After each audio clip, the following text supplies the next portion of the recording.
Thank you, Mr. Chairman, or acting chairman of this full committee. We just had a hearing at the Middle East Subcommittee on these subjects. The title was similar, Merit, Accountability, and Performance at State, and we had the head of the Human Resources Bureau. And of course, our subcommittee has jurisdiction in this area. I hope that this full committee would have a hearing on Iran and have government witnesses there.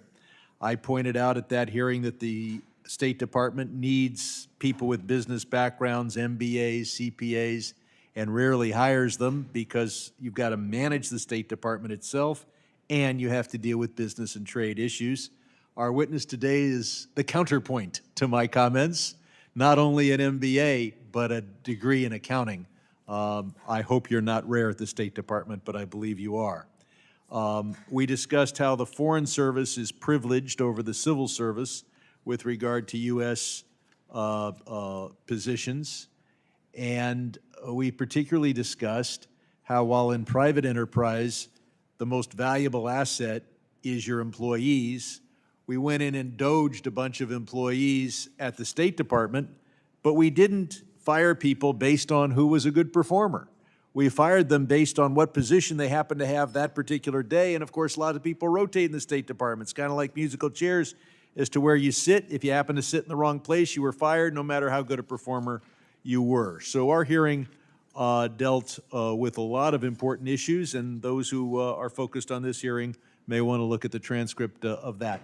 I want to focus with our witness on the discrimination that is faced by those who are told, well, because your ancestors come from a particular part of the world, you have an assignment restriction.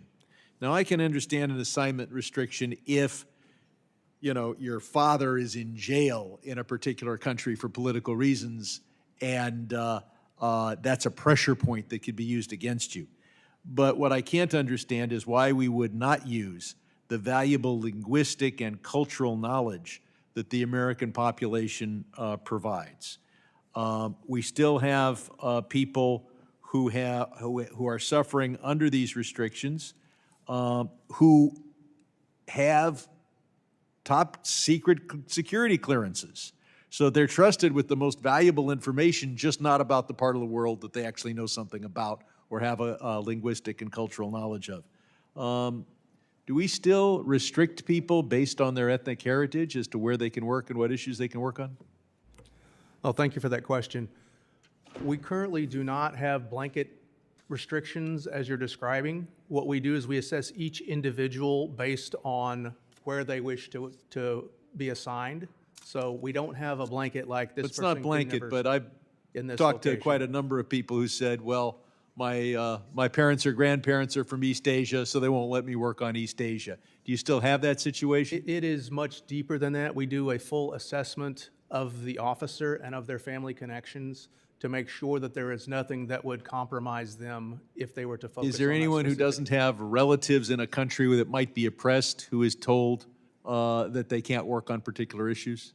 I don't know of any specific cases where that has happened, but I'm happy to Do take we that back and doubt take a look at the it. patriotism of people based upon what country their ancestors are from? Absolutely not. Americans are Americans. Okay. In 2025, how many officers working on Bureau of Overseas Buildings Operations and Bureau of Diplomatic Security left due to firings, rifts, doges, et cetera? Do you know? There were very few. I know in diplomatic security, we terminated 0 diplomatic security special agents. There were some administrative staff that were involved in some of the reductions. Now, you contract with people to provide services. You owe $600 million for work already performed. What are you doing to make sure that your contractors are getting paid? We have a very robust review process, and we are making sure that all of our contractors who have performed legitimate work for the department are being appropriately compensated. But the delays are greater now than they were 2 years ago in those payments? I don't have the statistics on that. I can't say that. Well, I would hope that you would have statistics as to your total accounts payable and how many of those accounts payable are more than 30, 60, 90 days old. So would you provide that for the committee? Be happy to find that out, yes, sir. Thank you.